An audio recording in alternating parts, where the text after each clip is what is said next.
মায়ার নবী একা, যুবক একা। মায়ার নবী ডাক দিয়ে কই, যুবক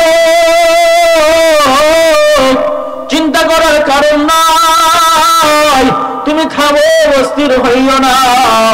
যুবক ডাক দিয়া কয়, পয়গম্বর আমি তো ছোট্ট কালে দেখলাম আমার বাবা আমার জন্য এত কষ্ট করছে। বাবা এক বেলা খাবার না দিলে আরেক বেলা দিতে পারে নাই। বাবা আমাকে একবার একটা লুঙ্গি কিনে দিলে আরেকবার দিতে পারে নাই।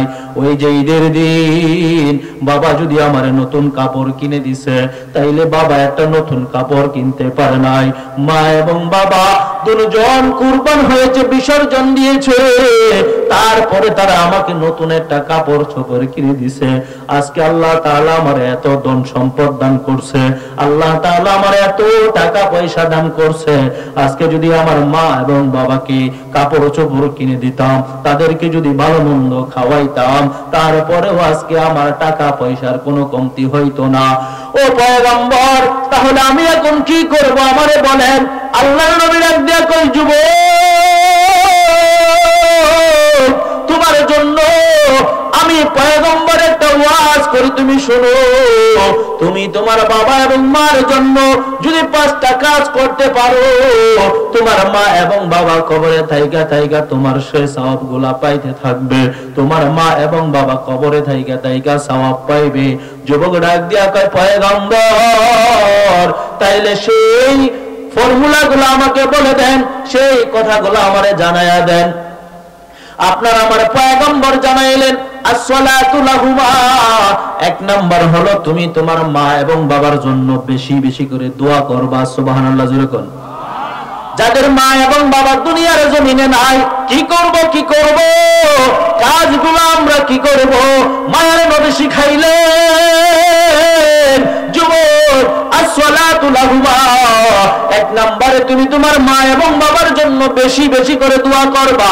তুমি দুনিয়ার জমিনে দোয়া করবা, সেই দোয়াগুলা তোমার মা আর বাবা কবরে থাইকা থাইকা পায়া যাইবে। তাদের কবরটা আল্লাহ তাআলা জান্নাতের টুকরা বানায়া দিতে পারে।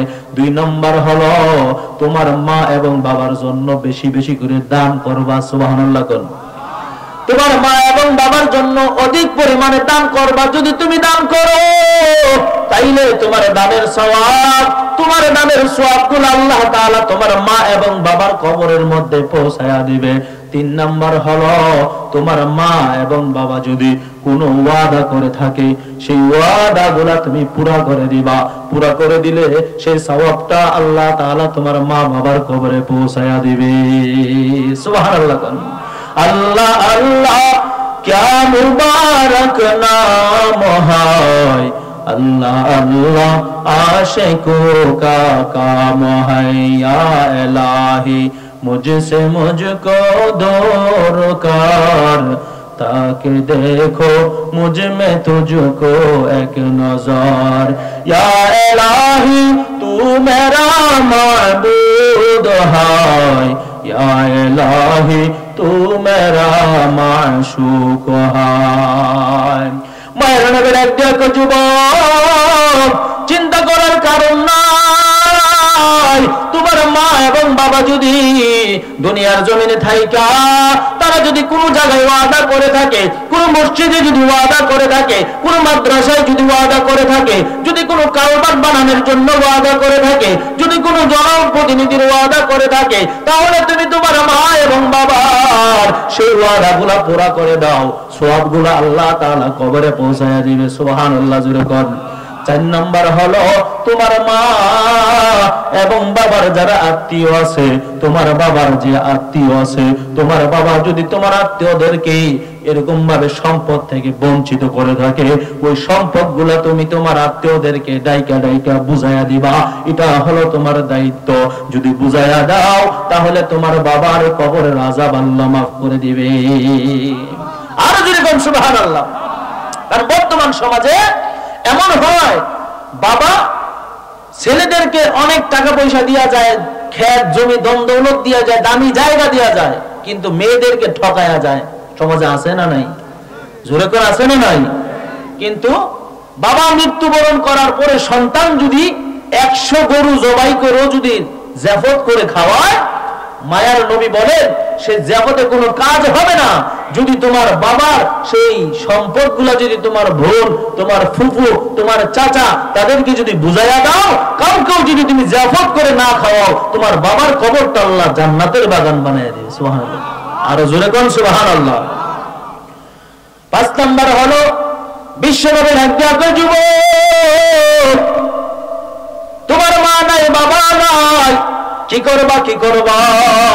তোমার মা এবং বাবা যদি অন্ধকার কবরে চলে গিয়ে থাকে, তাইলে তোমার বাবার যে বন্ধু বান্ধব আছে, তোমার বাবা দুনিয়ার জমিনে নাই, তোমার বাবার বন্ধু আছে, তোমার চাচা আছে, তাদের খোঁজ খবর নাও। চাচারে একটা চা খাওয়াও, চাচারে একটা পান খাওয়াও, চাচারে এক বেলা ডাইকাই না ঘরের মধ্যে খাবার খাওয়াও। ডাক দিয়া বলো, চাচা আমার বাবা যখন ছিল তখন আপনি কত আমাদের বাড়িতে আসতেন, একবেলা খাবার খাইতেন। আজকে বাবাই নাই, আপনি আমাদের বাড়িতে আসেন না। বাবার বন্ধু বান্ধব, বাবার ভাই, তাদের খোঁজ খবর নেবেন। এই খোঁজ খবর যদি নেন, আল্লাহ রাব্বুল আলামিন এই সওয়াবটা আপনার আমলনামায় পৌঁছায়া দিবে। মা নাই, এখন খালা আছে, সে খালাকে কি করবেন? যত্ন দিবেন, তার খোঁজ খবর নিবেন, ঈদে একটা কাপড় দিবেন, একবেলা দাওয়াত দিয়ে ভালো মন্দ খাওয়াইবেন। মায়ার নবী বলেন যদি তুমি এই কাজটা করো, তোমার মা কবরে থাকলো সেখানে থাইকা এই সওয়াবটা পাইয়া যাবে। সুবহানাল্লাহ।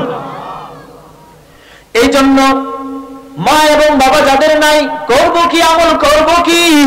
বিশ্বনবী আমল শিখাইলেন, এ দুনিয়ার উম্মত আমলগুলা জানিয়ে রাখো, ভালো করে জেনে রাখো। তোমার মা নাই বাবা নাই, কি হইছে তো কি হইছে, মা এবং বাবার কবরে যে সওয়াব যাইবে ওই পদ্ধতিটা মায়ার নবী শিখায়া দিলেন। এই জন্য আল্লাহর নবী বলেন, এই যুবক এই আমলগুলা যদি তুমি করতে থাকো, আল্লাহ রাব্বুল আলামিন খুশি হইয়া তোমার মা এবং বাবার কবরটা জান্নাতের টুকরা বানায়া দিবে। এই জন্য মা এবং বাবার খেদমত করবে। যাদের মা এবং বাবা দুনিয়ার জমিনে আছে, আজকে তো দুনিয়ার জমিনে আমরা মা এবং বাবার খেদমত গুলা করতে চাই না, মা এবং বাবার খেদমত করতে চাই না। সুন্দর রমণী পাইয়া, সুন্দর বিবি পাইয়া আমরা মা আর বাবাকে ফালাইয়া দূরে কোথাও চলে যাই।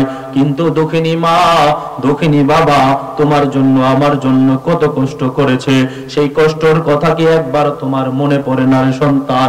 ওই বাবা নিজে না খাইয়া তোমারে খাওয়ায়, ওই মা নিজে না খাইয়া তোমারে খাওয়ায়। তোমার জন্য মা কত কষ্ট করেছে, তোমার জন্য বাবা কত কষ্ট করেছে।